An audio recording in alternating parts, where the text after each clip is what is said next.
So picture this, you're at home playing your favorite RPG for the 17th time, and you say to yourself, I wish they released another DLC. I wish we had another game with the same gameplay, but just a different story. Scratch that. I wish we had a game with an infinite amount of stories. Well, now we have Wildermyth. Something in the woods is very strange. Creatures lurking suffer worse than mange. When you first take a look at Wildermyth's graphics, you might just want to turn away. I mean, it's a tactical game, so graphical fidelity isn't its top priority. But this? It's like 3-dimensional 2D. It's weird, it's simple, and I must admit, it grows on you. You start noticing the little details, such as how they look like homeless beggars at the start, and end up being the total badass you knew they were gonna be.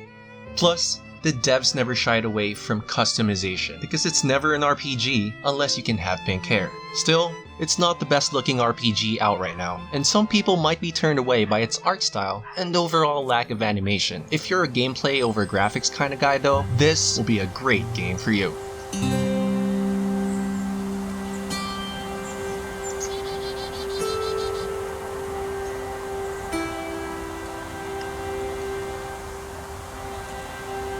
The music available is passable. It feels like you're in a tavern or just reading a book. It just does its job. Nothing too great or bad. I'm not really a fan of choose your grunt voice audio options though. You'd think, wow, is this game voiced? Yes it is, but only the grunts.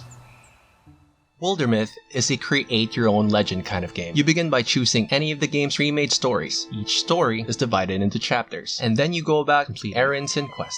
While you do all that though, time flows, as it always does, and you see your characters age and go closer to retirement. Their hair starts to become a little gray, they get wrinkles, your stats gradually change too, be it for better or worse. All the while creating rivalries, friendships, falling in love, creating families, and eventually passing on. And since every event is randomized based on your stats and attributes, no two campaigns will ever be alike. This is Wildermyth's greatest strength. The feeling that every playthrough will be as unique as the first time you picked up this gem. If all of that sounds familiar, you may be right. It is like playing Dungeons & Dragons, minus the proprietary elements, minus all the cool spells and abilities and classes, also minus the hit or miss storytelling of a game master. So after finishing your epic, you get this almost euphoric sense of achievement, the type you get when finishing 100-hour games like Final Fantasy XV, Dragon Age, or The Witcher. Even if that campaign in Wildermyth only lasted 15 hours, you then have the option of promoting your favorite heroes to legend. This is how your characters are immortalized. You will also be able to recruit your previous characters into your new saga. And just like in the Marvel movies, it almost feels like seeing a cameo from your favorite superhero. Keep replaying until your characters look like gods. Wildermyth's battles play out as tactical turn-based a la Final Fantasy Tactics or XCOM. While it may not be as tactically deep as these two, it makes up for it in AI fidelity. Even on the lower difficulties, the AI will wipe the floor with your ass if you're not careful. Part of this is RNG, also partly because your characters are so fragile. Defeat in a battle could mean losing a limb or permadeath. Luckily, you have the option of turning off Iron Man mode, and as a consequence, receive the power of reversing time. Dormammu, I've come to bargain.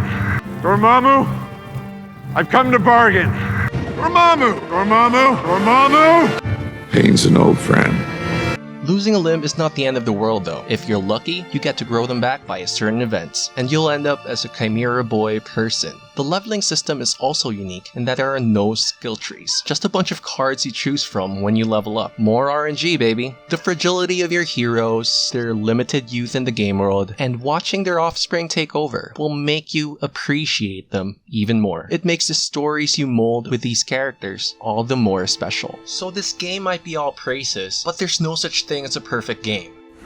So Wildermyth could use a bit more customization. What? There's a mod for that? Well, it sure could use more equipment. The choices are pretty limited. There's also a mod for that? Oh, okay. We might have to point out that even at this early life of Wildermyth, it's already blessed with several mods that improve and extend gameplay. The devs clearly went out of their way to make this as mod-friendly as possible. One thing that you might think needs improvement though, is when you've done your third or fourth campaign, you'll notice some story scenes tend to repeat themselves. That's because there's no such thing as a procedurally generated storyline. The game just contains hundreds of possible scenarios, and that gives a feeling of extreme variety. But at your third and fourth playthrough, you may have already logged 70 or 80-ish hours in, so a lot of you might not even notice this. Plus, the game even provides tutorials on how to make story scenes of your own. Final score, 8 out of 10. As mediocre as the visuals and audio of this game may be, it's not enough to drag down the innovation and overall strength of Wildermyth's storytelling and gameplay. There are very few games that capture the magic of immersing you into a story. If you love strategy RPGs and you love a good story, go check out Wildermyth. I promise you, this is one of those games that you'll remember for a long, long time.